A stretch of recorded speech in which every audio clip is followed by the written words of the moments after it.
program PPG Prajabatan ini atau sekarang itu PPG calon guru ya, itu artinya kalian tuh harus menerima segala konsekuensi ya. Halo, kembali lagi dengan Vima, jangan lupa subscribe. Halo guys, assalamualaikum. Kembali lagi dengan saya Vima. Nah, pada video kali ini kita mau membahas tentang tips dan trik untuk bagi kalian yang mau ikut PPG Prajabatan ya, agar kuliahnya tuh jadi lebih mudah menjalani kuliah gitu ya guys ya. Ini berdasarkan pengalaman pribadi aku ya. Sebelumnya perkenalkan, aku adalah Vima, aku adalah mahasiswa PPG gelombang 1 tahun 2023. Kebetulan aku udah lulus guys. Tapi selama 1 tahun ini ya rasanya sangat butuh sekali perjuangan. Oke, kita langsung aja ke tips yang pertama ya. Yang pertama itu ketika kalian udah memutuskan untuk ikut program PPG Prajabatan ini atau sekarang itu PPG calon guru ya, itu artinya kalian tuh harus menerima segala konsekuensi ya. Nah, konsekuensi itu apa? Konsekuensi ya ketika kalian sudah mendaftar, itu kalian dapat LPTK atau tempat kuliah kampusnya jauh nih, misalnya beda daerah, beda provinsi. Nah, itu kalian juga harus siap ya konsekuensinya. Jadi kalian nanti kalau jauh dari rumah ya kalian harus kos, terus kalau kalian deket dari rumah ya nanti kalian manajemen waktunya itu juga harus diolah benar ya. Terus selain itu juga nanti kalau kalian udah keterima itu kalian juga harus ada tanggung jawab dengan pilihan yang sudah kalian pilih gitu ya. Yang kedua ini berlanjut lagi tadi ya, tanggung jawab terhadap apa yang sudah kalian pilih. Nah, kenapa sih kok kalian harus bertanggung jawab dengan apa yang sudah kalian pilih? Nah, berdasarkan pengalamanku nih,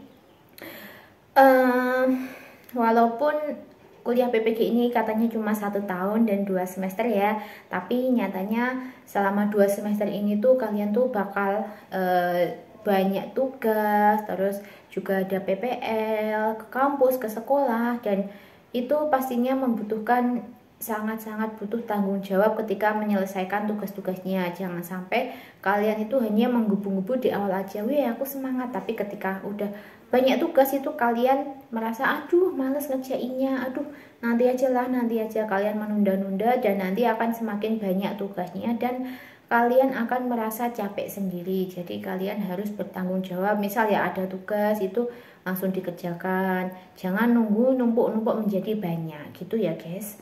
Yang ketiga itu persiapkan fisik, mental maupun finansial. Nah, kenapa fisiknya harus dipersiapkan juga? Karena kan jadwal PPG itu memang padat sekali ya, karena dari pagi jam 7 udah kuliah, terus kalau yang ada PPL siangnya ke sekolah, nanti balik lagi kuliah itu juga ada.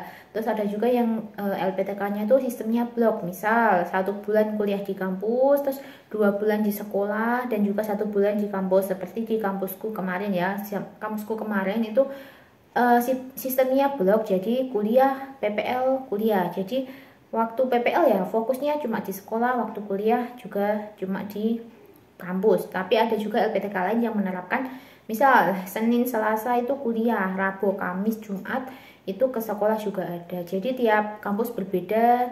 Jadi makanya itu kalian harus persiapkan fisik, apalagi kalau musim hujan ya. Kalau musim hujan tuh dijamin pak capeknya itu 2 kali lipat daripada ketika musim panas ya. Selain fisik juga kalian harus mental. Kenapa kok dipersiapkan fisik mental? Karena nanti kalian juga selain ketemu dengan teman-teman sesama guru, juga akan ketemu dengan rekan-rekan guru yang ada di sekolah tempat kalian mengajar, ketemu dengan dosen, ketemu dengan guru-guru yang lainnya juga. Jadi kalian siapkan juga mentalnya. Tugas-tugasnya juga banyak yang presentasi, mengeluarkan pendapat. Jadi itu ya, persiapkan mental, fisik, dan yang terakhir finansial. Kenapa kok harus dipersiapkan juga finansialnya? Karena ya namanya juga mau calon guru ya. Jadi ketika mau mengajarkan butuh modul ajar. Ketika itu ada beberapa dosen yang meminta untuk ngeprint, dan juga nanti selain biaya untuk kegiatan kuliahnya, misal ada P5, terus ada proyek kepemimpinan itu juga membutuhkan uang. Terus untuk ngeprint modul ajar, media ajar, LKPD dan lain sebagainya, perangkat ajar itu. Selain itu juga kalian bagi yang ngekos kalian butuh makan, butuh bayar kos, juga ada kegiatan yang lainnya juga, misal kuota atau wifi itu kan juga bayar ya. Terus bagi anak yang laju kalian juga harus perhatikan, kalian tuh butuh bensin, butuh makan. Jadi benar-benar dipersiapkan ya keuangannya ya. Jangan sampai nanti kalian udah sampai di tengah jalan terus kalian pengen menyerah ya. Jangan sampai. Walaupun kuliahnya itu emang padat, tapi kalau kalian itu bisa memanajemen waktu, kalian bisa kok sambil misal mengajar privat atau jualan online itu juga masih bisa guys. Jadi kalau mau kerja sampingan, asalkan tubuh kalian support, tetap semangat, itu bisa ya. Terus yang keempat, menurutku jangan terlalu ambis di awal-awal perkuliahan ya. Kenapa kok jangan terlalu ambis? Karena ini kan kuliahnya tuh nggak seperti kuliah S1. Kalau kuliah S1 itu kalian bener-bener banyak-banyakan IPK-nya. IPK-nya harus tinggi, harus gini. Sedangkan kalau PPG ini di serdiknya itu nggak ada nilai IPK-nya guys. Jadi ya kita sama-sama aja saling kolaborasi dengan teman, karena motonya kalau menurut saya ya kan, masuk bareng ya keluar ya harus bareng ya, karena untuk mendapatkan sertifikat pendidik ini agar kita juga bisa belajar satu sama lain dengan teman, saling bertukar pikiran seperti itu ya guys. Jadi jangan terlalu ambis di awal. Kalau terlalu ambis di awal dan kaku dan nggak mau berkolaborasi, nanti kalian yang akan merasa capek sendiri, nanti kalian mengeluh, wah ini kenapa sih kok banyak sekali gitu ya tugasnya. Padahal kalau kalian ngerjainnya itu bareng-bareng sama teman kalian itu nggak bakalan capek ya, karena kan emang tugasnya tuh kalau mau jadi guru itu emang banyak yang berkolaborasi dengan teman ya, bertukar pikiran gitu ya. Terus selanjutnya ya itu jangan terlalu ambis, jangan terlalu perfeksionis juga ya. Di sini bukan berarti kalau ngerjainnya asal-asalan, enggak, tapi ya kerjain sesuai porsinya aja ya. Jangan harus nunggu yang bener-bener bagus banget. Nanti kalau kalian harus ini bagus, wah nanti kalian pusing sendiri guys gitu. Terus oh iya, satu lagi yang terakhir ya, jika kalian di perjalanan PPG ya biasanya itu udah melewati semester 1 mau ke semester 2 itu banyak sekali, berdasarkan pengalamanku itu ada teman-temanku yang udah mulai mengundurkan diri, itu juga ada karena nggak kuat tekanan banyak tugasnya dan lain sebagainya. Nah ketika kalian mengalami aduh udahlah aku mau nyerah aja gitu, kalian harus ingat lagi tujuan kalian awal daftar itu untuk apa. Karena kan sayang ya udah 1 semester masa kalian mau mengundurkan diri.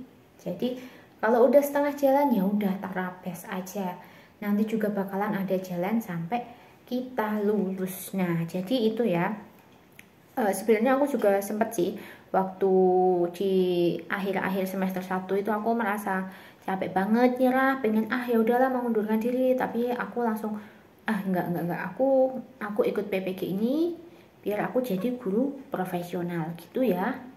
Jadi bagi kalian yang ketika kuliah merasa capek di tengah jalan, please tolong ingat lagi tujuan kalian daftar tuh apa ya. Karena kan udah susah payah daftar di awal, tesnya banyak dan persyaratannya juga banyak, masa kalian mau nyerah gitu aja ya. Jadi itu aja dari aku. Semoga teman-teman yang mau mendaftar di gelombang selanjutnya dimudahkan, diloloskan, dan semoga yang belum lolos segera mendapat lolos juga ya. Oke, sekian video ini, semoga bermanfaat. Sampai jumpa di video selanjutnya. Dadah.